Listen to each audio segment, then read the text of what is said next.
Bonjour à tous, émission numéro 34 de Tête à Clash qui commence avec 4 invités.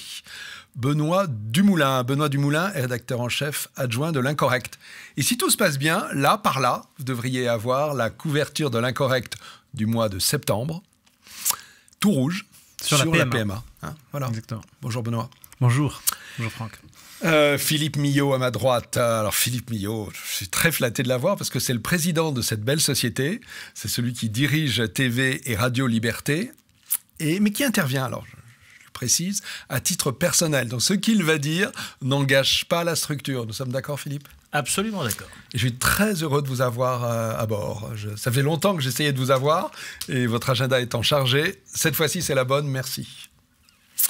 Christian Brosio, bonjour. Bonjour. Vous, c'est pas votre première fois, hein ? Non. Non, c'est 3-4 fois. Et vous êtes journaliste. Oui. Et nous avons également un nouveau venu qui s'appelle Philippe Chevrier, qui est conseiller régional Île-de-France et qui m'a demandé d'ajouter qu'il est président du Front Libéré. En 10 secondes, qu'est-ce que c'est que le Front Libéré ? En 10 secondes, c'est vache quand même. Ah ben, c'est comme ça. Bon. Alors, on va dire que c'est donc un parti politique qui ne veut pas faire comme les autres, quoi. Hein, en gros. D'abord, en termes d'organisation interne, parce que je considère que... Vous êtes sûr que ça va tenir en 10 secondes ? J'ai vécu le Front National, alors je vois ce qu'il ne faut pas faire. D'accord. Voilà, c'est court, hein, quand même. Bon, et puis, sur le reste, on en reparlera pendant l'émission. Je crois que ça vaut mieux. Hein ? Très bien. Allez, on y va. Sujet numéro 1. L'affaire Zemmour. Alors, la twittosphère et puis les médias en général ne font que bruisser de cette affaire Zemmour. Alors, pour ceux à qui ça aurait échappé, récemment, dans une émission de Thierry Ardisson, Zemmour a dit à une animatrice qui s'appelle Absatou Si que son prénom n'était pas chrétien, n'était pas dans le calendrier et qu'à la place de ses parents, ses parents auraient dû lui donner un prénom Corinne, par exemple. Bon, évidemment, le monde médiatique s'est partagé en deux. Largement une grosse portion disant que Zemmour avait tort et que voire même qu'il devait être exclu des médias, et d'autres qui sont plutôt pour le défendre au nom de la liberté de penser. Mais moi, je voulais savoir ce que vous pensiez de cette affaire. Est-ce que Zemmour a raison en prenant cette position, qui est en gros de dire quand on vient hors de France, il vaut mieux appeler ses enfants comme s'ils étaient nés sur le territoire ou comme s'ils étaient d'origine française, histoire de bien les intégrer ? Ou au contraire, s'il faut garder sa liberté de nommer ses enfants comme on veut, selon la culture de leur famille. Christian Brosio. Alors, voilà un sujet parce que Brosio, c'est pas français à l'origine, on est d'accord ? C'est piémontais, oui. Ok, c'est plutôt italien. Donc vous avez des origines tout à fait, assez rapides, assez proches italiennes. Hein ? Oui, okay. Tout à fait. Bien. Alors, l'affaire Zemmour, pour faire court, je suis en gros en désaccord avec la position de Zemmour sur l'affaire du prénom, comme d'ailleurs, d'une façon générale, sur l'assimilationnisme de Zemmour. Mmh. En revanche, sur le cas précis qui nous occupe, cette affaire qui a explosé de façon inouïe. Oui, pétition en ligne pour interdire Zemmour d'antenne. On en est là. Mais alors, ça couvait déjà depuis très longtemps. Il y a tout un mouvement qui veut interdire Zemmour, on le sait. Bon. Le problème, c'est que cette jeune femme, sur le moment d'ailleurs, la remarque de Zemmour... Zemmour ne l'a pas spécialement agressé personnellement. C'est pas très bien défendu non plus. Hein. Comme l'a dit Zemmour, même s'il était quand même un peu hystérique, mais bon, il ne l'a pas agressée, elle, personnellement. D'ailleurs, sur le moment, cette jeune femme a plutôt souri, tout le monde un peu a ri, quand il a dit « vous devriez vous appeler Corinne ». Ça, c'est la partie visible de l'iceberg, sachant qu'il y a eu 10 minutes qui n'ont pas été diffusées. Et alors après, mais c'est parti un peu avec un petit peu de retard, où tout l'orchestre médiatico-antiraciste, etc., s'est mis en branle et a lancé, s'est monté aux extrêmes, etc. Alors évidemment, en réaction... vous, à titre personnel, vos enfants, si je connais, j'ai oublié, je devrais savoir, mais votre vie personnelle, si vous aviez des enfants avec une femme venant d'en dehors de l'Union européenne, vous trouveriez normal de les appeler autrement que François ou Corinne? Le cas se présente pas, mais oui. donc comme ça, vous auriez plein de petits Mohamed. Non. En France. Oui, vous seriez marié avec une femme d'origine musulmane. Non, mais des enfants avec un double prénom. Non, parce que ça, je ne le ferai pas. Alors, j'ai pas compris. Vous étiez d'accord avec Zemmour, mais vous le feriez pas à titre personnel. Je ne suis pas assimilationniste. Oui. Je ne suis pas assimilationniste à tout craint pour les populations extra-européennes qui sont d'origine extra-européenne qui viennent ici. De toute façon, le problème, c'est un problème d'immigration. C'est un problème. On est submergé par l'immigration. Mais prétendre vouloir les assimiler, ça ne veut rien dire. Hein. C'est un peu le discours, si vous voulez. C'est-à-dire que Zemmour, il est dans le discours stato-national, républicain, traditionnel, assimilationniste. C'est un peu, à l'époque coloniale, on enseignait aux petits Africains, nos ancêtres les Gaulois, si vous voulez. Avant, ça voulait dire quelque chose, le discours assimilationniste. Oui, mais c'est totalement stupide. Mais si on l'arrête... Il a raison ou il a tort, Zemmour, quand il intervient comme ça. Alors, dans la de forme, renvoyer Absatou au fait qu'elle a un prénom d'origine sénégalaise. Dans la forme, on peut toujours discuter. Mais sur le fond, bien sûr qu'il a raison. C'est-à-dire qu'aujourd'hui, si vous ne faites pas ça, si vous n'exigez pas, alors les moyens de l'exiger, on y reviendra, mais si vous n'exigez pas que les gens aient des signes ostentatoires d'assimilation, et c'est un signe. Et il faut savoir que Zemmour, c'est un juif d'Afrique du Nord. Les juifs d'Afrique du Nord, ils avaient, du temps de l'époque coloniale, 2 noms de famille. Un nom pour la sphère privée. Deux noms de famille, pas de prénom. 2 noms de famille. Okay. Donc, ils avaient, pardon, 2 prénoms, excusez-moi. Okay. Non, un seul nom de famille, bien sûr, mais 2 prénoms. Ils avaient un prénom pour la sphère privée, familiale, et là, ils donnaient le nom qu'ils souhaitaient, et un prénom pour la sphère publique, et là, ils prenaient des prénoms dans le calendrier républicain. Et c'est vrai qu'ils ont vraiment joué la carte de l'assimilation, et ils sont tous assimilés aujourd'hui. Et donc, une bonne solution serait peut-être de rétablir cette distinction publique-privée et d'exiger de toutes les populations qui viennent aujourd'hui sur le territoire arabo-musulman, qui sont là, à leur dire, vous pouvez très bien vous appeler Aftassou ou ce que vous voulez, ou Nafitassou dans la sphère privée, mais en revanche, vous avez un prénom qui, à l'école, est prononçable et vous réfère à une histoire française. Ça devient pour vous une obligation légale. Alors, après, moi, j'ai toujours le problème... L'État civil refuse les prénoms d'origine étrangère. En fait, moi, j'ai toujours le problème... Ça va pas être simple, hein. Non, mais j'ai toujours le problème à ce que ça soit à en venir, en fait, que ça soit la loi qui l'impose. Ouais. Il faudrait que ça vienne naturellement. Le problème de fond, vous l'avez dit, c'est celui de l'immigration. Donc, en fait, la solution, elle est là. Mais, si naturellement il n'y a pas cette assimilation qui se fait spontanément, oui, un jour il faudra revenir comme ça existait avant 1981, c'est-à-dire qu'on choisit un nom, un prénom dans le calendrier républicain, avec toutes les incohérences aussi. Alors, moi je suis on va avoir des enfants qui vont s'appeler Fetnat ou Noël. Oui, alors justement, là il y avait quand même le procureur qui pouvait intervenir. Oui, il y avait Assens, il y avait Fetnat, il y avait des enfants qui s'appelaient Joffre, parce que dans le calendrier républicain, vous avez Joffre. Bon, voilà. Ouais. Alors moi, j'entends dans ce propos des choses qui sont tout à fait datées historiquement. C'est la France des années 50. Dans la France des années 50, on a 2 ou 3% d'immigrés effectifs ou de descendants effectifs d'immigrés. Se posent effectivement un certain nombre de questions que se posent les Italiens, les Espagnols, les Arméniens, les Polonais et les Russes, contingent essentiel de l'immigration de l'époque. Bon. Et effectivement, il y a une hésitation en première génération. En deuxième génération, globalement, ces Européens ou proches de l'Europe de souche s'assimilent globalement avec quelques nuances. Quelques nuances, on l'observe également dans la communauté juive. On a depuis un phénomène qui est doublement et radicalement différent. Il est radicalement différent par le nombre, car aujourd'hui, on estime qu'il y a 20 millions de Français d'origine autre que française. Oui, mais comme Brosio, vous voulez dire. Et justement, et dans ces 20 millions, l'immense majorité aujourd'hui, ce qui n'était pas le cas à l'époque, l'immense majorité n'est pas d'extraction européenne. Ça, c'est la réalité de la France d'aujourd'hui. Se posent donc les questions par voie de conséquence. Est-ce qu'on va maintenir un discours qui est daté d'il y a 50, 60 ans? Et même si j'ai grand plaisir à regarder les films d'il y a 50, 60, 70 ans d'une France qui n'est plus, mon constat, c'est qu'elle n'est plus et qu'elle ne sera plus. Mais je vois pas où et donc, vous êtes défaitiste, là, vous allez au délitement de la nation. Pas du tout. Non. Le délitement de la nation, c'est juste un propos qui consiste à se dire nous allons prolonger indéfiniment une situation qui n'est plus, c'est donc une situation mythique. Mais pardon, moi je vois pas où vous voulez en venir, Philippe. Je vais en venir de manière très simple. Quand je croise, mais bien entendu, quand je croise, je confirme et je vais amplifier.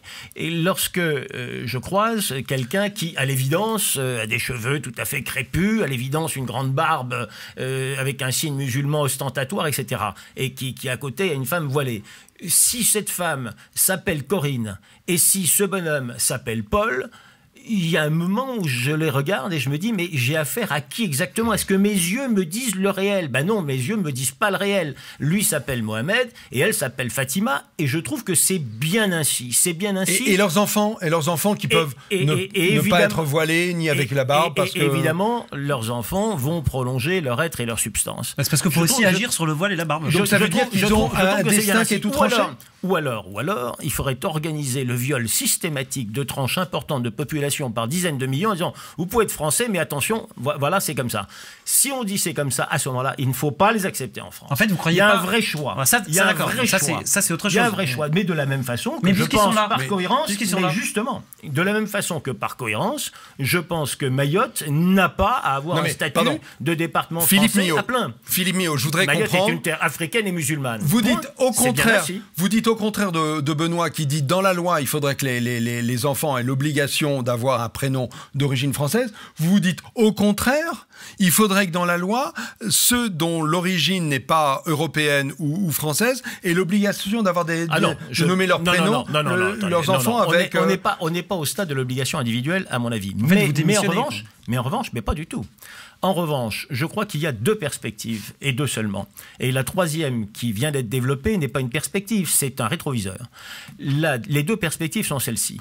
Ou bien il y aura un événement historique qui soudera les Européens entre eux, ça s'appelle un conflit, c'est clair. Ça s'appelle un conflit à l'occasion de problèmes climatiques, de problèmes militaires, de problèmes religieux, peu importe, ça s'appelle un conflit.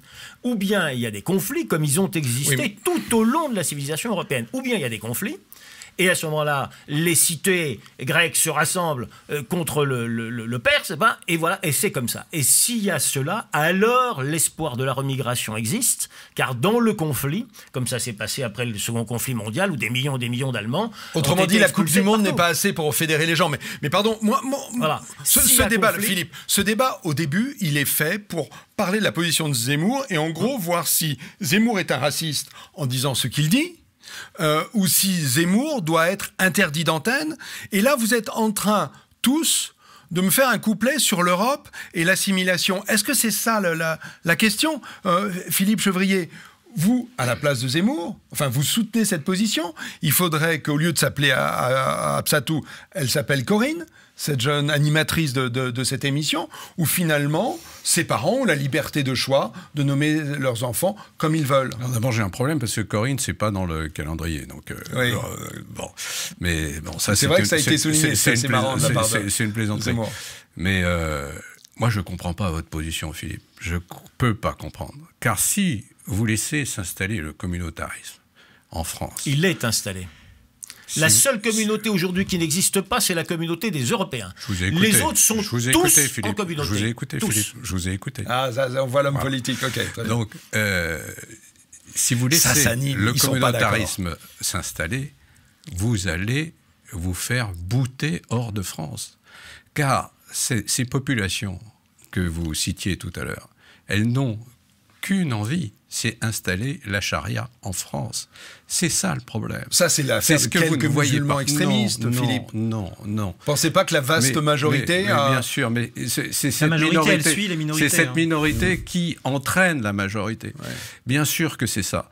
Tous ces signes apparents, vous parliez des signes vestimentaires, etc. Ce ne sont pas des signes religieux. Ce sont des signes éminemment politiques. Ce sont des signes de rapport de force. Ou culturels, c'est évident. Ou de l'origine. Même pas. Il y a 30 ans, les femmes musulmanes ne portaient pas le voile. Aujourd'hui, vous êtes dans certains pays musulmans où les femmes ne sont pas voilées. On puisse voiler chez nous. C'est purement, donc ce n'est pas religieux. Ou alors, à ce qu'on me dise que l'islam est apparu il y a 30 ans. Ouais. C'est faux. Donc, ce n'est pas religieux. Absatou, les parents d'Absatou, quand ils la nomment Absatou, ils prennent une position politique? Non, c'est parce que l'État français les a pas obligés à ne pas le faire. Voilà. C'est identitaire. Donc c'est identitaire. Donc vous êtes plutôt sur la position de Benoît en disant qu'il faudrait que les enfants aient un prénom dans le calendrier, ou en tout cas avec une liste de prénoms admis? Avec une liste de prénoms admis, tout à fait. Mais c'est l'organisation du viol. Ce que vous préconisez là, c'est l'organisation du viol. C'est-à-dire que vous dites à des gens qui ont une conscience qui est claire de leur appartenance, de leur identité... Attendez, c'est quoi cette histoire de viol? J'y viens. Ouais. Non, vous n'êtes pas ce que vous croyez être. Vous êtes français, être français, c'est autrement. Oui. Voilà. Et avec les deux prénoms, un en privé et un en public. Ils ne sont pas obligés de rester là. Hein. Alors, ils ne sont pas obligés de rester là. Ils ne sont pas obligés de rester là. Mais là, vous avez une situation de fait. Ou bien vous avez un rétroviseur et vous regardez derrière ce qui a été et qui n'est plus. Ou bien vous vous dites qu'est-ce que je fais avec ce qui est. Vous avez deux voies. Vous avez deux voies. Vous avez une première voie, c'est d'espérer, ce qui est mon espérance, que des conflits et des difficultés viendront, qui unifieront l'Europe à l'ère des continents, qui créeront une adversité, une difficulté, et donc une remigration massive de ces populations. Oui, mais je préfère que ça se fasse par la politique que par la guerre. Sauf que j'aime autant vous dire qu'aujourd'hui, la majorité en Europe, elle est plutôt immigrationniste. Hein, et elle est plutôt communautariste. Alors j'aime autant vous dire que c'est pas comme ça que ça va se passer. Je vois pas ce que... Ou bien vous aurez une deuxième chose, et il faudra bien que vous fassiez preuve d'une imagination qui n'est pas visiblement au rendez-vous partout. Comment on gère des communautés qui existent sur le même sol, et comment on le gère du point de vue de l'ethnie initiale souchienne dominante, qui elle-même ne forme pas aujourd'hui communauté. Ouais, et est-ce que la réponse, c'est pas qu'elle forme communauté avec des droits spécifiques, puisqu'elle a une existence, je dis bien spécifique et dominant, puisqu'elle a une existence qui est celle du peuple primitif sur sa terre. Ce qui ne règle pas le problème des mariages mixtes. Et moi, je vais juste vous donner un point de vue familial. Ma sœur est mariée avec un franco-britannique. Ils vivent tous les 4 en Allemagne. Ils ont des enfants qui sont franco-britanniques et allemands, qui ont la double nationalité franco-britannique et qui, je crois que c'est possible, qui auront une nationalité allemande sous peu. Ils sont pas européens. Non, ils sont pas... Je rappelle quand même que dans les 43 qui ont fait la France, plus de 20 étaient des rois européens non français de souche ou se sont mariés avec des Autrichiens, des Suédois. Oui, mais ils devenaient pleinement français. Moi, je rajoute juste une petite chose quand même, c'est que si ça sera la dernière parole, hein, Benoît. Si Aftassou s'appelait Corinne, elle aurait 20% de réduction sur son abonnement à l'incorrect. Voilà. Publicité fermée. C'est nouveau, ça? Oui, c'est nouveau. Juste après l'affaire Zemmour. D'accord. La conviction. Exactement. Moi, je vous dis que si on ne se réveille pas, c'est la charia pour tout le monde. Ok. Demain. Alors, vous voyez, on finit sur deux. C'est marrant, c'est bien le reflet de ce monde-ci. Une offre commerciale et une prophétie. Hein? Voilà. Nous sommes, voilà, entre quoi je suis tiré, mesdames et messieurs les spectateurs. Nous nous retrouvons dans 1 minute pour un débat qui risque d'être assez chaud, lui aussi, vous allez voir dans quelques secondes. À tout de suite. Manuel Valls. Manuel Valls s'en va. Manuel Valls devient barcelonais. Manuel Valls, qui a été successivement maire d'Ivry pendant près de 12 ans, ministre de l'Intérieur, Premier ministre, député mal élu en 2017 à 130 voix près, a décidé de quitter l'Assemblée nationale, puisque ça c'est l'annonce qui date d'hier, pour briguer la candidature à la mairie de Barcelone.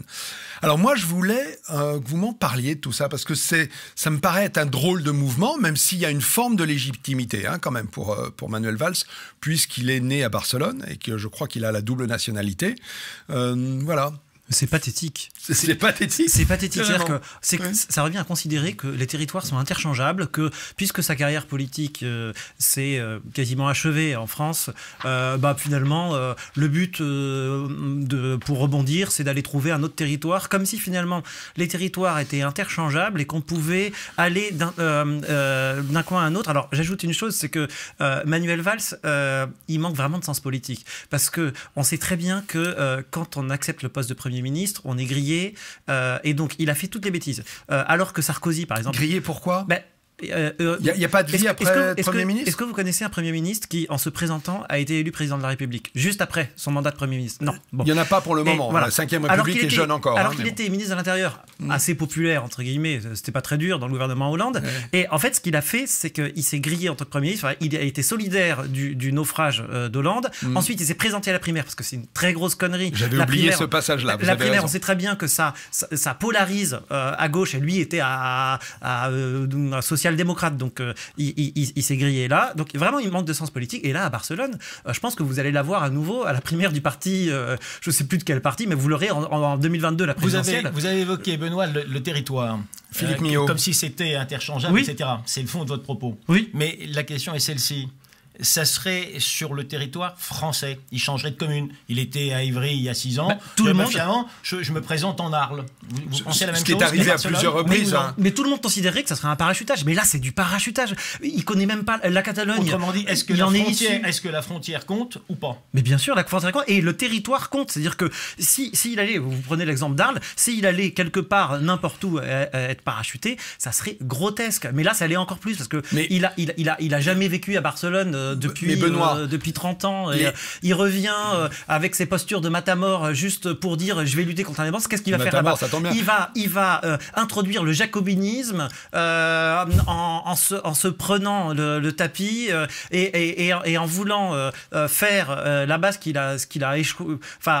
Oui, mais Benoît, pardon, Philippe Chevrier, vous pensez pas, par exemple, que Manuel Valls peut incarner une chance pour Barcelone d'échapper aux indépendantistes? Parce que c'est derrière l'arrivée de Manuel Valls, c'est un combat qui est en train d'être mené contre l'éclatement de l'Espagne. Non, c'est une chance pour la France, pour une fois. Hein, parce qu'effectivement, de le voir partir en Espagne, moi je me réjouis. Car j'en avais assez. Vous dites Manuel Valls, bon débarras de ce gars-là. Oui, bon débarras, qu'il y reste. Et je le vois bien conseiller municipal, moi, à Barcelone, parce qu'il est mal barré déjà au niveau des élections. Bon. Mais les élections, c'est en mars 2019. J'en suis personnellement ravi qu'il fasse ça. Ouais. Mais si j'étais électeur de ce gars-là à Évry, je serais révolté. Comment ce type nous a pris pour des imbéciles. Il nous a raconté des histoires. Qu'il allait se battre pour les gens d'Évry. C'est absolument ignoble ce qu'il fait. Ignoble. Et alors, en tant qu'électeur national, j'ai jamais voté pour ce type-là, mais quand même, il a été Premier ministre, vous le rappeliez, il a été Premier ministre. Donc Premier ministre, ça veut dire quoi? Ça veut dire que dans des instances internationales, il est censé défendre les intérêts des Français. Et aujourd'hui, ce gars-là, on s'aperçoit qu'il a le cœur espagnol. Mais il nous a raconté des histoires. Alors, moi, je trouve pas ça. Alors, moi, j'ai absolument pas ce point de vue. Je trouve pas ça ignoble du tout. Je trouve ça juste assez drôle.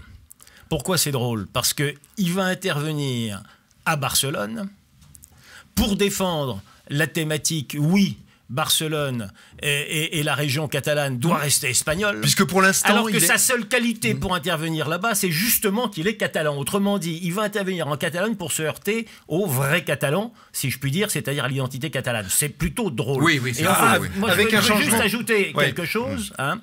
C'est peut-être contrairement à certains d'entre vous, sûrement même, c'est que moi je considère qu'un homme politique, comme un artiste, au cours de toute l'ascension de la civilisation européenne du Moyen-Âge, a sa place partout en Europe. Et donc je ne fais aucune distinction particulière entre un Manuel Valls ou un autre, candidat à un endroit, candidat à un autre. Je vois juste les logiques. Et là, franchement, la logique d'un Catalan qui dit « je suis Catalan, donc j'ai qualité pour aller en Catalogne, juste pour se battre contre la Catalogne et pour l'Espagne », il y a quelque chose là qui est drôle. S'il y avait une guerre entre la France et l'Espagne, dans ce cas-là, il se retrouverait de quel côté? Benoît, il y a quand même un changement politique, un changement de pied politique de Manuel Valls.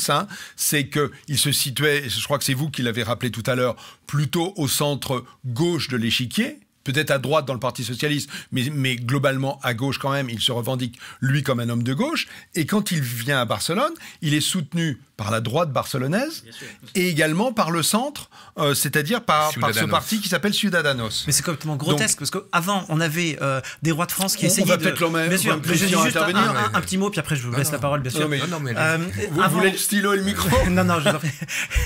Avant, on avait des rois de France qui essayaient de diviser les pays adverses et qui auraient, par exemple, stimulé l'indépendance espagnole pour affaiblir le voisin. Et là, on a un ancien Premier ministre français qui va faire l'inverse, qui va en Catalogne pour, non pas, à la rigueur, il pourrait être un agent souterrain de la France pour essayer d'affaiblir un peu, mais non, il y va pour, alors même qu'il est catalan, il y va pour relier,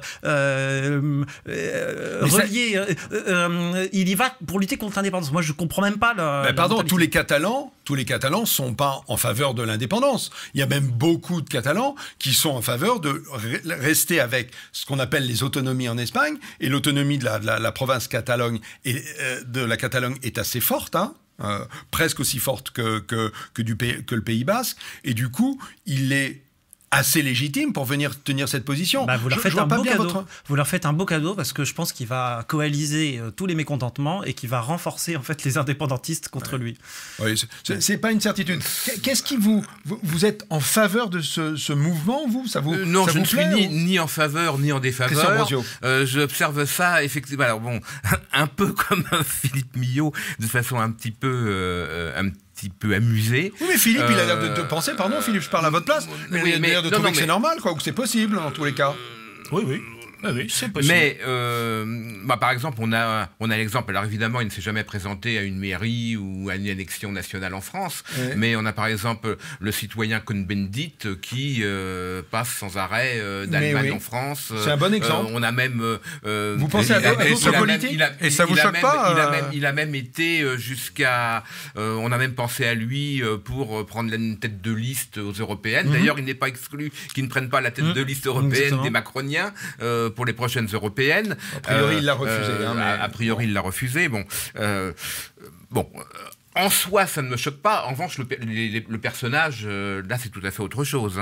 Le personnage est un personnage amusant que j'ai connu jeune, puisqu'il avait 24 ans quand il a été élu conseiller régional, son premier poste, si je puis dire, électif, et il était dans la commission que je présidais, qui était celle du développement et de l'emploi, avec l'excellent Pascal Michel Delmas. Et donc, en 86, il avait 24 ans. Et déjà, il était possible de cerner chez ce garçon tu parles de caractéristiques majeures. Je parle effectivement de Valls. C'était un garçon intelligent, travailleur, d'une sécheresse humaine absolue. On l'appelait le Robespierre, capable de couper en tranches un adversaire, et quelqu'un qui était drôle au point qu'il ne pouvait pas rire. Ce qui est le sublime de la drôlerie, à mon avis.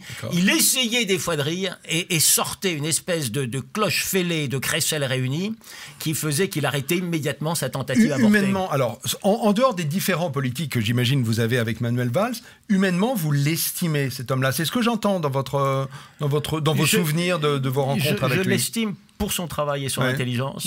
Je ne l'estime pas pour sa capacité inhumaine. D'accord. Oui, Philippe Chevrier, ça vous choque que finalement Manuel Valls soit comme Cohn-Bendit un transfrontalier? Absolument. Quelqu'un qui a un pied dans chaque pays? Absolument. Et en quoi est-ce problématique à l'heure de l'Europe? Benoît évoquait un sujet tout à fait intéressant.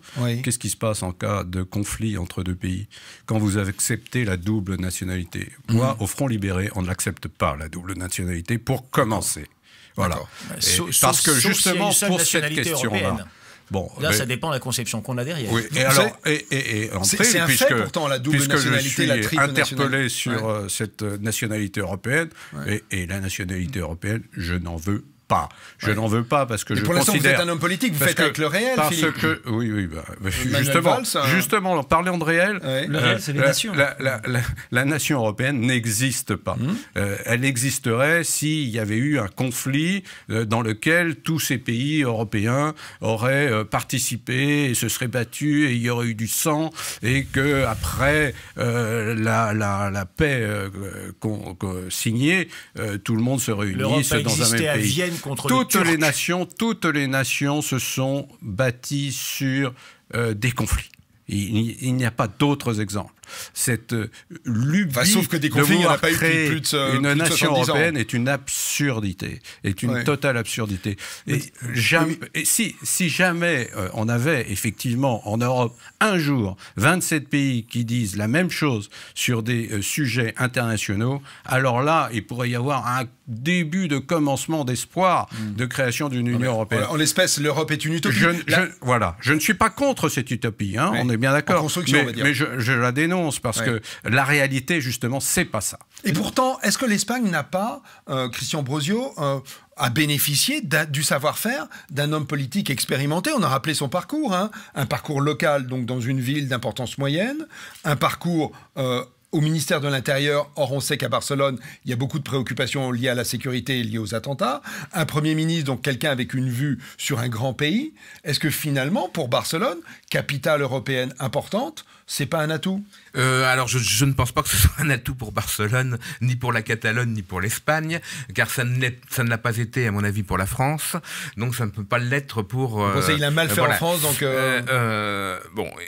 il faut revenir un peu d'ailleurs sur effectivement la personne de Manuel Valls, qui est un personnage, moi je ne l'ai jamais rencontré, donc je ne peux pas juger, mais d'après des gens qui ont eu affaire à lui, Philippe Millot, là, c'est pas mal déjà. Reconnaît effectivement sa puissance de travail, mais apparemment une humanité ou un manque d'humanité d'accord, mais ça il nous a... peu importe. Okay.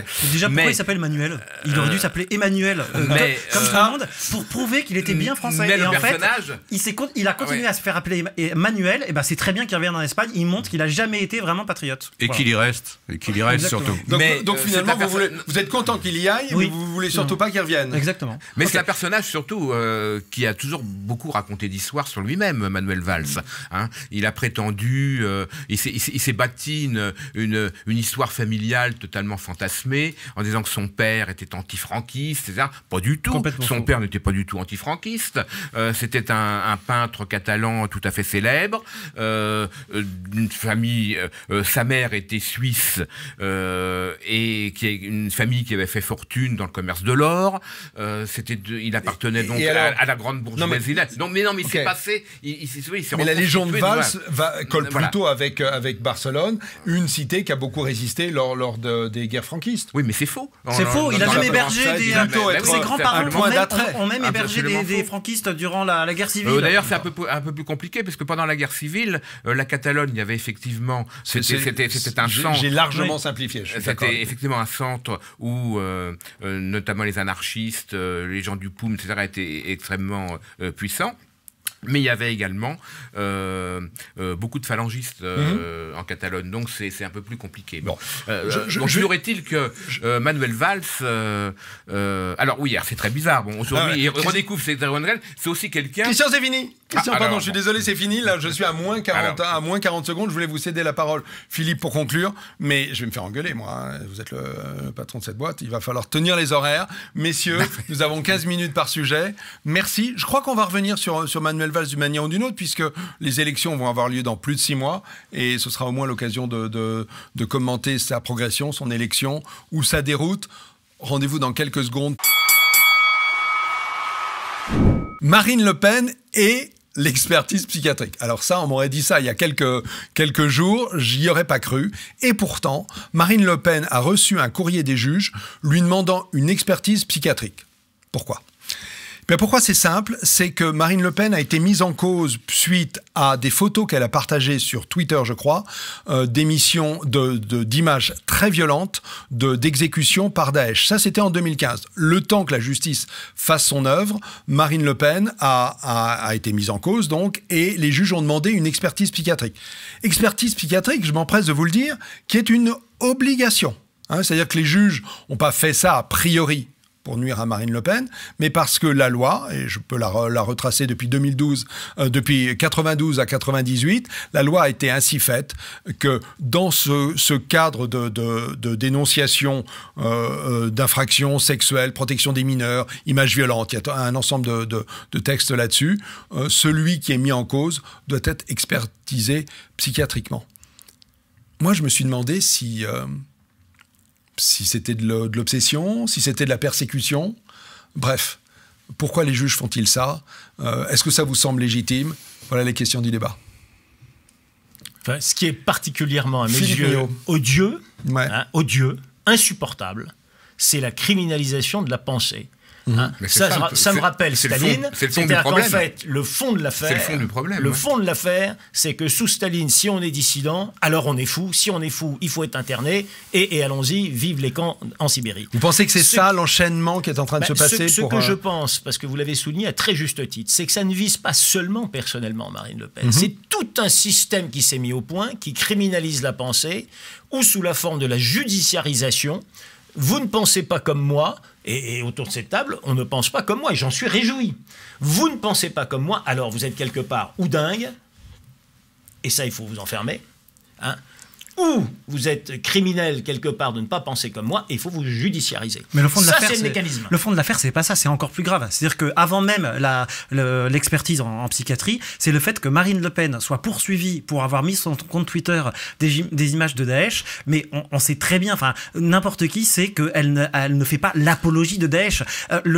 Quand un juge poursuit ou un procureur décide de poursuite, il faut quand même contextualiser un tout petit peu. Elle faisait ça simplement parce que par rapport dans une émission chez Bourdin, il y a eu une comparaison que Bourdin a faite en disant il y a différentes sortes de radicaux, il y a le FN d'un côté et Daesh. Elle dit non mais regardez, Daesh c'est ça, et elle montre des images. Mais faisant ça, elle ne fait pas l'apologie de Daesh. Elle se battait contre... au service américain qui eux font l'apologie tout le temps anti-Saddam Hussein et disent on va vous montrer les images des armements chimiques, des pauvres bébés, etc. Et là, il se passe rien. Contrairement au second conflit mondial où on passe les films et la moitié de l'existence télévisuelle à regarder les horreurs qui y ont présidé, et là, personne ne dit rien. Philippe Chevrier, ok, Marine Le Pen doit, d'ailleurs, elle ne doit pas, hein, elle ne le fera pas. C'est une nuance importante, mais on lui a demandé de se soumettre à une expertise psychiatrique.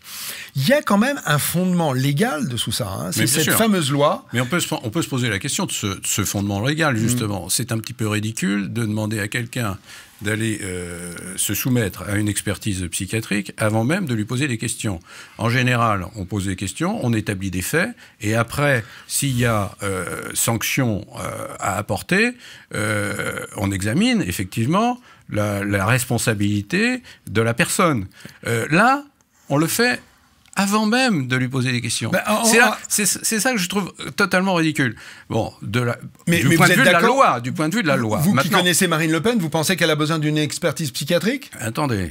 Attendez. Oui. Mais c'est pas ça. C'est que là, après, quelle a été sa réaction? C'est ça qui est intéressant aussi. Parce que la loi lui permet de dire non, je n'irai pas. C'est ce qu'elle permet à tout le monde. Hein. Mais elle n'a pas besoin d'en parler... sur les chaînes de télévision. Elle a utilisé ça. Oui. Hein, au moment où le Rassemblement national est en difficulté financière particulièrement. Et c'est bien joué. C'est bien joué politiquement. C'est de la politique.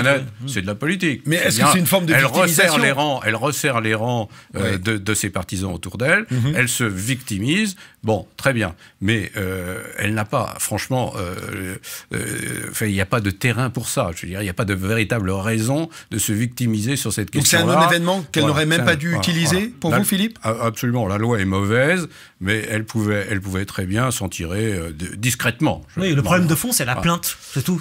Cette plainte cette mise en examen est quand même scandaleuse. Enfin, il y a quand même une loi, pardon, j'imagine... Je suis d'accord avec vous. Vous êtes des légalistes, messieurs, autour de ce micro. Il y a une loi qui dit qu'en gros, il y a une répression de la diffusion d'images à caractère violent. Alors après, on y a ajouté infraction sexuelle, protection des enfants, protection des mineurs. Mais il y a cette loi. C'est ça qui fait qu'un juge... En fait, dans quel but? Des images violentes? Vous protéger les enfants contre ça. D'accord, mais vous croyez quand même que c'est fait dans le but de faire de l'apologie de Daesh? Parce que c'est ça qu'on lui reproche. C'est là où c'est quand même complètement ridicule. Et des images violentes, vous en voyez. Des images de Daesh, il y en a plein partout. Donc elle le dit pour se défendre. Je vais pas défendre Marine Le Pen, c'est pas mon rôle, mais là je trouve que la plainte, ça aurait été n'importe qui d'autre, serait pareil, la plainte est scandaleuse. En l'espèce, bien sûr Benoît, vous avez raison, ces images sont assez facilement accessibles sur le net. Hein.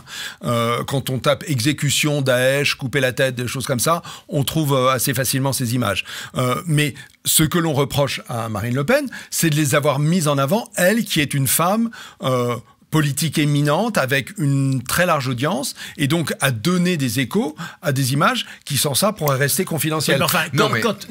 Mais quand des associations vont filmer les abattoirs, et quand dans ces abattoirs ils sortent des films qui sont à peu près 10 fois plus répugnants que cette scène autour de Daesh, est-ce qu'il y a une plainte, une interdiction et des problématiques? Pourquoi font-ils cela? Pour défendre la thèse végane, la thèse antispéciste, qui est de dire regardez, c'est abominable. Ils le font à titre de provocation visuelle forte pour défendre leur thèse qui est justement que ça ne se passe plus. Marine Le Pen a fait la même chose. Bon, en quoi est-ce scandaleux et pourquoi est-ce qu'on poursuit les uns et pas les autres? Pourquoi est-ce qu'on dit que les images violentes dans un cas doivent l'être et pas dans d'autres? Pourquoi est-ce que quand on fait dans une chaîne d'histoire une série d'images violentes, mais on ne fait que ça, pourquoi est-ce que ça n'est pas globalement, la chaîne n'est pas interdite? Peut-être à cause du contexte. J'avance une réponse, peut-être à cause du contexte. Ça n'a pas de fin. Christian Brosio, la vie est aussi violence. Voilà, c'est comme ça. Oui, pour rebondir sur les deux interlocuteurs précédents, il faut replacer ça dans son contexte, justement.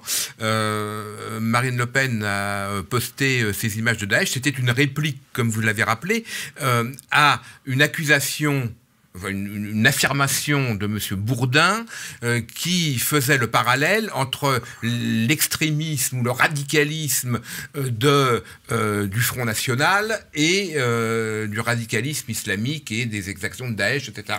Donc c'est en réplique de ça qu'elle a posté ça. Donc c'était une posture politique qu'elle avait, c'était une réplique politique qu'elle faisait. Politique qui me pour paraît, dire le Front National, c'est pas tout à fait pareil. Qui me paraît légitime, ce qui est quand même pas tout à fait pareil, alors qu'effectivement, il y a des images violentes qui circulent partout. Rappelez-nous au moment des exactions américaines dans les prisons irakiennes, en Irak, Abu Ghraib, etc., qui se repaissaient, parce qu'en plus, maintenant c'est la mode. Vous remarquerez que la soldatesque, il n'y a pas que Daesh. Ça, c'est un mot que j'ai pas entendu depuis François Ier. Se complaisent à filmer les horreurs qu'ils peuvent commettre. Donc ça, c'est aussi... Ouais. Et ça circule ensuite sur tous les réseaux sociaux. Montrer la réalité de ce qu'est Daesh, je trouve que c'est pas... il y a un moment, c'est le principe de réalité.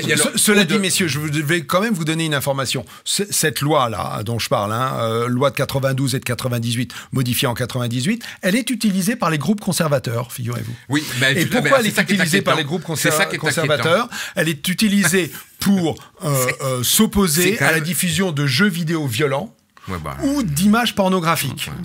Et donc, finalement, cet objet de loi sera, par exemple, peut-être utilisé lors de la diffusion de films que certains peuvent trouver violents parce qu'ils mettent en scène des morts d'enfants, des viols, des choses comme ça, pour les faire interdire. Encore une fois, il ne faut pas en faire un drame puisque toutes les personnes peuvent refuser d'y aller. Donc, c'est franchement pas coercitif, quoi. Il faut arrêter, quoi. Bon.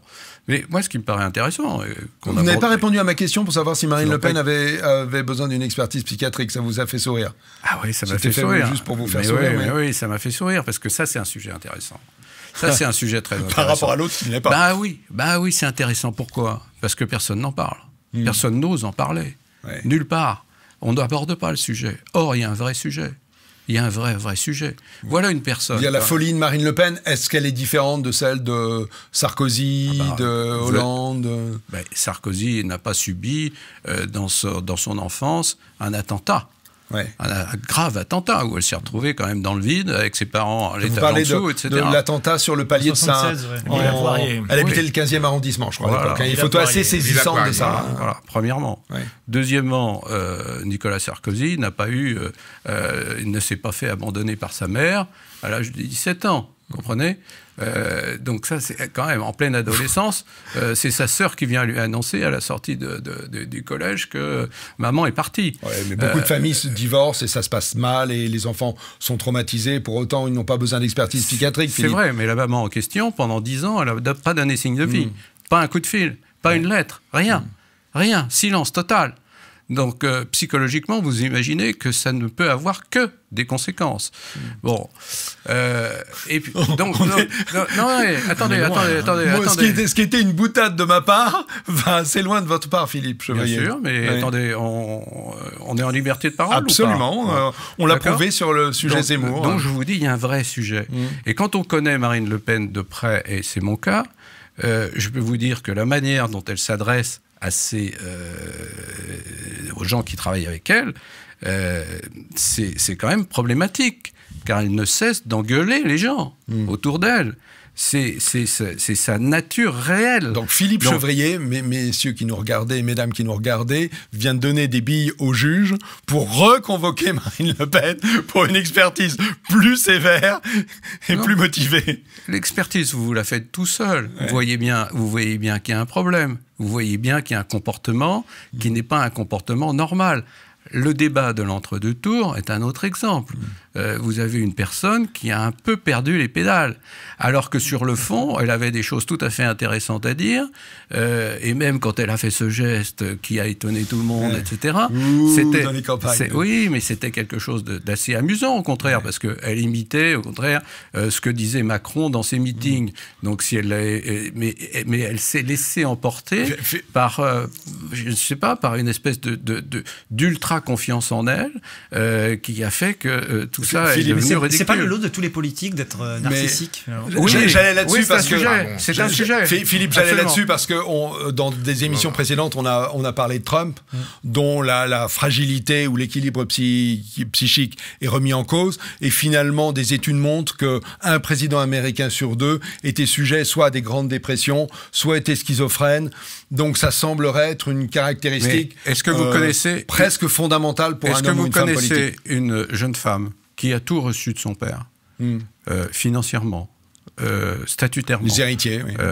Voilà, qui a tout reçu de son père, de cette manière-là, qui a été vraiment gâté, si on peut dire, et qui a dit au moment où on lui passait le relais, je prends tout ce qu'a fait mon père, et qui ensuite l'a traité comme elle l'a traité, il y a là un très grave problème psychique.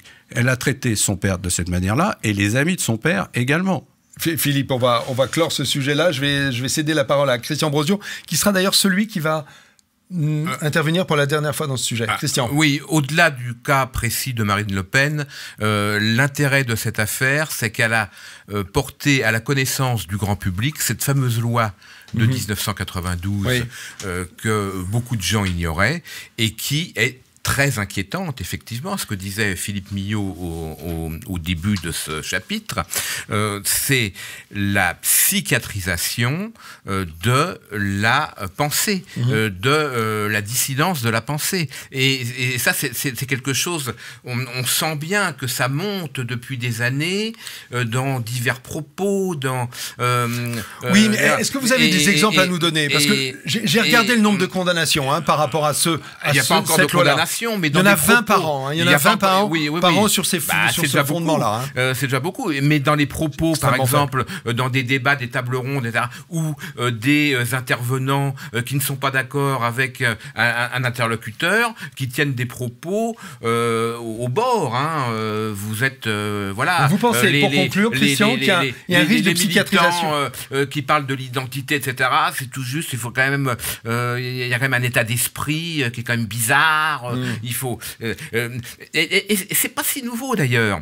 C'était le Moyen-Âge, rappelait... Ce sera le dernier mot. Rappelait l'Union soviétique, les procès staliniens, enfin, les hôpitaux psychiatriques en Union soviétique, mais également aux États-Unis. Rappelons-nous que l'écrivain Ezra Pound, fait prisonnier en 1945, il est resté 12 ans en hôpital psychiatrique. Donc la psychiatrisation de la dissidence en France, l'historien Jean Héritier, qui a donné quelques articles effectivement dans la presse de la collaboration, mais qui n'a dénoncé personne, qui n'a pas fait... il est resté en hôpital psychiatrique pendant 6 ans. Et ça, c'est absolument inconnu. Et On va conclure là-dessus. Vous avez le sentiment, tous les deux. Et je vous coupe, pardon, parce que autrement, là, je vais me faire engueuler par celui qui est à ma droite, par le président de cette antenne. Nous débordons. J'entends, il y a entre vous la peur de la psychiatrisation. Je ne l'ai pas senti chez vous. Moi, j'ai le sentiment que vous exagérez, messieurs, que c'est encore relativement minoritaire, mais c'est peut-être un signal faible que nous surveillerons et sur lequel nous reviendrons. Dans tous les cas, retour dans quelques secondes. À tout de suite. Le hard Brexit. Le hard Brexit, c'est le sujet suivant. Pourquoi ? Réunion, j'allais dire congrès de Vienne, mais non, c'était à Salzbourg que ça se passait. C'est Salzbourg, hein, on est d'accord, hein ? Salzbourg, les chefs d'État européens se sont réunis et on dit en gros à Theresa May que le deal qu'elle proposait n'aurait pas lieu. Et que sans proposition de sa part, ce qu'on appelle l'accord des Chequers, qui est la résidence d'été, la résidence de campagne des premiers ministres anglais, cet accord n'aurait pas lieu et qu'en fait, il semblerait que nous allions vers un hard Brexit. Alors, qu'est-ce que ça veut dire qu'un hard Brexit ? Donc, c'est le contraire du Brexit mou. Hein.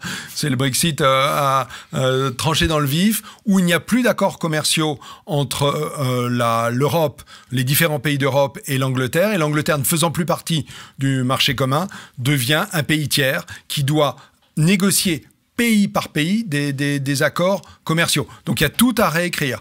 Est-ce que ça vous fait peur qu'on aille vers le hard Brexit ? Est-ce que ça vous fait peur pour l'Angleterre, dont vous pouvez peut-être vous préoccuper, pour la France, pour l'Europe ? Est-ce que vous avez un point de vue là-dessus, Philippe Chevrier ? Oui, ça me fait peur, parce que c'est quelque chose qui est perdant-perdant, quoi. Au lieu de faire gagnant-gagnant... Il pourrait y avoir un deal de sortie gagnant-gagnant pour vous ? Bon, évidemment. Oui. Évidemment. Bon, écoutez... Ce serait quoi ? Au Front Libéré, on est contre le libre-échange, ça c'est extrêmement clair. Mais parce qu'on veut se protéger des pays qui emploient des gens dans des conditions qui ne sont pas raisonnables, qui ne correspondent pas aux normes du travail habituelles. Quoi. D'accord.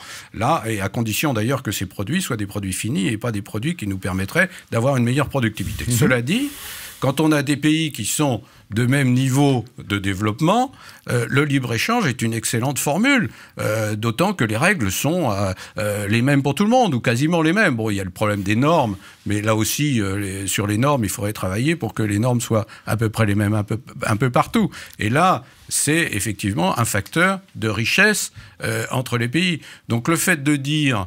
Et alors, c'est absolument hallucinant, parce que cette Union européenne qui est libre-échangiste, alors vraiment, c'est son dogme total, va essayer de faire pression sur la Grande-Bretagne qui sort de l'UE en lui disant on va vous mettre des droits de douane, etc. Mais c'est juste grotesque. Mais non, la Grande-Bretagne devient l'Indonésie, en gros, c'est-à-dire un pays tiers. Voilà, mais alors c'est pas dramatique. C'est pas dramatique en soi. Hein. On a vécu des années et des années avec des droits de douane, on s'en est bien porté. Hein. Il n'y avait pas de souci. Hein. Et on a vécu sans l'Angleterre dans l'Europe. On a vécu sans l'Angleterre, donc c'est pas véritablement un drame. Mais vous pensez que c'est idiot par rapport à la situation présente. C'est idiot, c'est une mauvaise décision. Moi, ce qu'il y a derrière, c'est que l'Union européenne veut faire payer à ce Royaume-Uni le fait qu'il ait osé sortir de l'Union européenne et que ça peut être un précédent pour d'autres pays. Voilà le fond de l'affaire. Sur le juste lien idiot. Entre le Royaume-Uni et le fric, se souvenir qu'il y a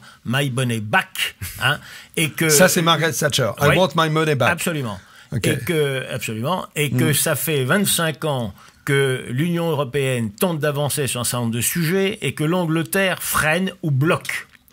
L'Angleterre n'était pas dans l'Union européenne et elle ne sera, à mon avis, pas dans le Brexit non plus. Donc, j'ai pas très peur d'un hard ou pas Brexit. Je pense que le Brexit ne se passera, hélas, à mes yeux, pas. La meilleure chose qui pourrait arriver serait un hard Brexit. Pourquoi ? Parce que le jeu diplomatique, économique, financier, très important aujourd'hui, le jeu global de l'Angleterre est un jeu contradictoire avec les intérêts profonds de l'Europe, qui est donc une séparation. Alléluia la demande des Anglais. Si l'Union européenne avait été, comme je le souhaite, une Union européenne politique, une Union européenne forte, une Union européenne réelle, qu'est-ce qu'elle aurait dit ? Elle aurait dit aux Anglais, money back, rien du tout. Mais c'est ce qu'elle dit. C'est ce qu'elle dit. Alors, elle n'a pas dit ça à Margaret Thatcher, Philippe. Mais elle dit ça maintenant à Theresa May ou au prochain Premier ministre si elle saute au prochain congrès. Elle dit, en gros, vous avez des engagements Ces engagements sont de l'ordre de 40 milliards d'euros. Il va falloir les honorer. 50. Avant 50, très bien, 50. On n'est pas à 10 milliards d'euros près. Je vous laisse la monnaie. Vous allez devoir les honorer, sinon vous ne partez pas. En tout cas, si vous partez sans les honorer, vous allez avoir des amendes et ça va être très difficile pour vous. D'ailleurs, est-ce que l'Union, d'une certaine manière, n'est pas en train, paradoxalement, de naître sur un conflit, c'est-à-dire de prouver qu'elle peut s'unir. On voit les limites. On voit les limites de ça. Et en fait, c'est le retour. C'est pour ça que copier comme certains le voudraient avec l'Italixit ou je ne sais pas quoi, le Frexit, tout machin, copier le Brexit est juste une incompréhension historique majeure. Mais en fait, c'est le retour au sens de l'histoire. C'est-à-dire que l'Angleterre n'aurait jamais dû rentrer, elle ressort, c'est normal. Il y a les peuples de la terre d'un côté, les peuples de la mer de l'autre. Elle a la relation spéciale avec les États-Unis. Elle peut très bien s'en tirer. Relation spéciale que Trump bien sûr a encouragé. Refuse. Non, elle refuse. Trump dit c'est fini. Oui, c'est chacun pour soi. Non. Avec l'Angleterre. Ouais. Il l'a encouragé. Pas avec l'Europe, bien sûr. Les relations spéciales, ce qu'on appelle la relation spéciale, c'est la relation historique entre l'Angleterre et les États-Unis. Ouais. Celle-ci est encouragée de part et d'autre. Et je pense qu'un hard Brexit pourrait certes déstabiliser provisoirement l'Angleterre, mais ça peut être une chance pour elle. Pour nous, en fait, c'est un retour à l'histoire, tout simplement. C'est-à-dire que il faut maintenir, je pense, notre relation, nous, qu'on a sur le plan militaire, parce que sur le plan militaire, on est la seule puissance militaire continentale. Donc, et l'Angleterre est une puissance militaire. Mais sinon... Avec l'arme nucléaire, avec une marine qui tient la route comme nous. Voilà. Mais en revanche, sur le plan... C'est pas rien, hein. C'est pas rien, le militaire. Hein. C'est bien sûr. Mais sur le plan économique, là, je pense que l'Angleterre, de toute façon, ne jouait pas le jeu et ne voulait pas de cette Europe. Elle voulait simplement une zone de libre-échange. Et elle retrouve son rôle naturel, qui est de s'allier avec les autres puissances de la mer, à faire des accords de libre-échange avec tout le monde, dans le cadre du Commonwealth ou en dehors, et à se rapprocher des États-Unis. Enfin, il y a quand même dans cette solution de hard Brexit un péril majeur pour la paix en Europe, c'est le fait que le hard Brexit amène à la construction d'une frontière physique entre l'Irlande du Nord, qui appartient au Royaume-Uni, et l'autre Irlande, qui est un pays c'est le retour de l'histoire de l'Europe. On va rétablir effectivement des frontières. L'Europe n'en veut pas, mais c'est évidemment ce qui va se passer. Et la proposition, c'est l'unité irlandaise. Et puis voilà. Oui, ça, les unionistes vont vous adorer. La proposition de Barnier dans cette histoire est absolument provocatrice. Rappelez-la. C'est de dire effectivement, il y a qu'à faire l'Irlande un seul pays, et puis faire une barrière entre cette île et le reste du Royaume-Uni. Jamais les Anglais n'acceptent. Enfin, c'est inacceptable. Comme si on nous amputait de la Corse ou du jour au lendemain. Pour eux, c'est inacceptable. Quand on fait une négociation avec un pays, on commence pas avec des propositions inacceptables pour lui et humiliantes. C'est typiquement ce qui est en train de se passer. Alors, moi, les Anglais présentent un deal. Bon, ils ont l'habitude, hein. Ils savent négocier. Sauf qu'ils sont partis sur un... Pardon, c'est un deal qui leur est favorable, c'est sûr. On peut en discuter. Mais là, qu'est-ce qui s'est passé ? On refuse. Carrément, on refuse. On veut même pas discuter avec eux. C'est formidable, ce sont devenus les parias de l'Union européenne. Surtout, il faut pas qu'il y ait d'autres pays qui fassent la même chose. Moi, je suis très étonné parce que les gens qui sont, ça semble être votre cas, hostiles à l'Union européenne, disent en général l'Union européenne sert à rien, sinon emmerder tout le monde, puisqu'elle n'a pas de souveraineté politique, elle ne remplace pas les souverainetés des nations, mais en même temps, elle enlève la souveraineté des nations, elle les empêche d'exercer leur souveraineté. Donc, souveraineté nulle part. Voilà en général la thèse des anti-Union européenne. En tout cas, c'est ce qu'ils prononcent souvent. Bon.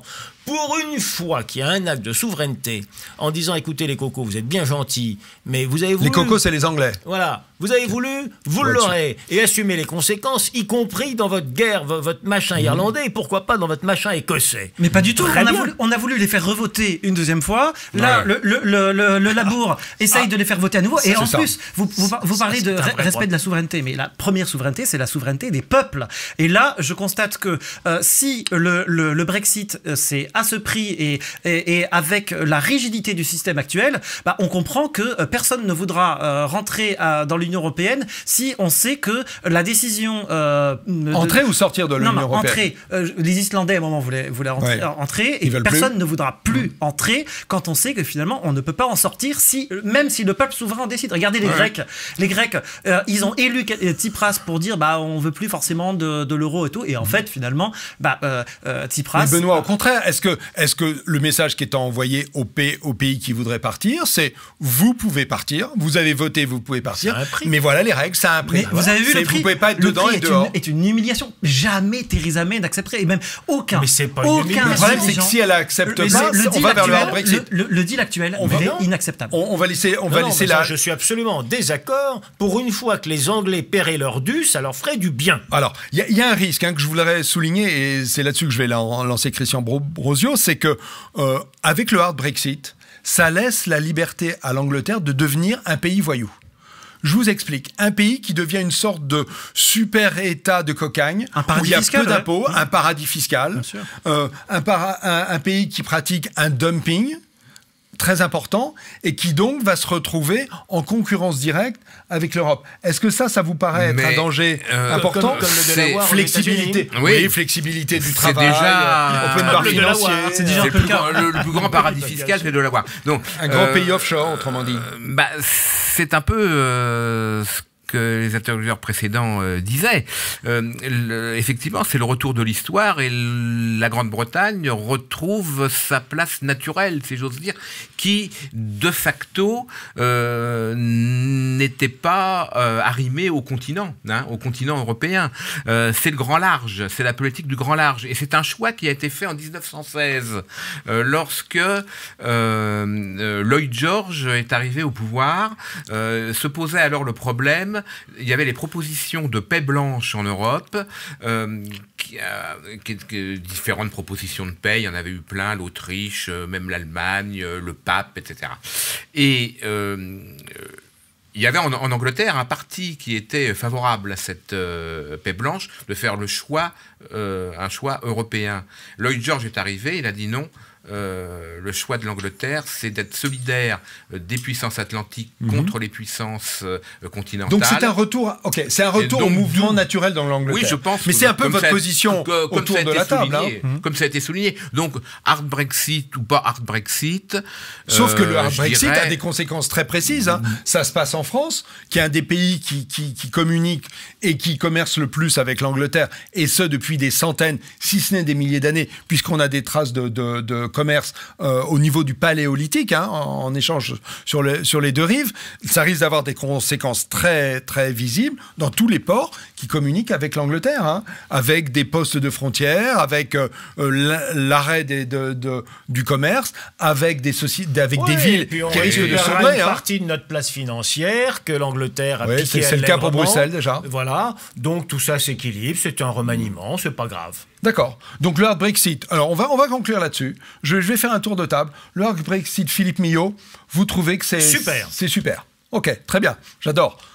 Benoît? C'est un retour à l'histoire, c'est le sens naturel des choses. Sauf que vous dites quand même que vous trouvez que c'est un prix exorbitant à faire payer au peuple britannique. Non, je trouve que l'attitude de l'Union européenne est scandaleuse dans cette histoire et que la négociation est pas équilibrée. Mais par contre, c'est le retour naturel de l'histoire. D'accord. Christian Brosio. Pareil. Vous voulez dire pas mieux Synthèse de mes deux. C'est notre centriste. Ok, Christian Brosio, c'est un homme de synthèse autour de cette table. Si vous avez besoin d'un négociateur en chef, hard Brexit ou conflit de voisinage, vous avez Christian Brosio. Il faudrait que je songe à relancer le PS, peut-être. Voilà le futur chef du PS se trouve à ma gauche. Emmanuel Valls. Voilà. Très bien. Parfait, merci. Et alors, Philippe Chevrier, d'accord avec Benoît, c'est effectivement la nature des choses et la position de l'UE est inacceptable. Maintenant, je voudrais dire une chose quand même à ceux qui se félicitent aux Français qui se félicitent du hard Brexit. La balance commerciale française est largement déficitaire. 60 milliards, 70 milliards, ça dépend. Très fortement déficitaire. Il y a un seul pays en Europe avec lequel la France a une balance excédentaire, c'est le Royaume-Uni. Voilà. Donc je vous demande d'y réfléchir. Ok. Très bien. Eh bien, là-dessus, nous concluons. Messieurs, merci Merci de votre présence. Merci pour votre alacrité, vos connaissances, votre sens du débat, du duel, à fleuret moucheté ou pas, un peu de sang sur la table quand même. Moi, j'aime bien. J'espère que vous aimez aussi. Dans tous les cas, je vous donne rendez-vous dans 15 jours pour une nouvelle émission de Tête à Clash. À bientôt. Au revoir.